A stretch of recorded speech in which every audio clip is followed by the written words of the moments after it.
waayahay sidee u aragtaa dibadbaxyadii madaxdii ku jireen ee la rasaasay arrintaas arrin gabood falaha ahayd arrin sharci darro ah ahayd arrin xadgudub ay ahayd dad mudaharaaday oo waliba dad mas'uuliyiin ah oo la yaqaano oo wadanka xeel sare ka soo qabtay in la xabadeeyo oo la weeraro oo dad dhalinyaro lagu laayo arrintaas sax ma ahayn dambi bay ahayd waana arrin aan la aqbali karinin waa in xorriyaadka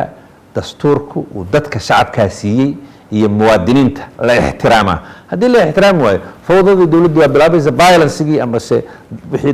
dagaalkii dadku ka maadanayeen haddii dawladdu bilowdo maxaad sugaysaa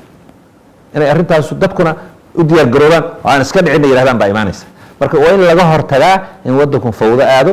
in la isxabadeeyo marka ciidamaduna waa muhiim arrintaas in ciidamadu ay og yihiin inay daacad u yihiin dastuurka haddii madaxweyne mudaxileedkiisii dhammaaday oo sharci darro ku joogo oo ciidankii dalka dadkii siyaasaddu kala dhaxaysay u adeegsanayo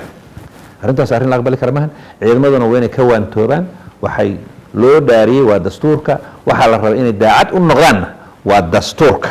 waana inaan loo adeegsan shacabkoodii in uu ku laayo nin siyaasiyiinta ka soo horjeeda raba inuu caburiyo ama shacabka raba inuu caburiyo waayahay sidaas si ka duwan ayaa loo wajihi karay ma is leedahay ka musharaxaan adiga dabcan sida ugu wanaagsan oo loo wajihi karo xukuumadda iyo madaxweynaha mudaxileedkeed u dhammaaday waa mudaharaad oo sharci ah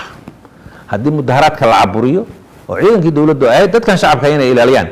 in la isku dayo in lagu caburiyo dabcan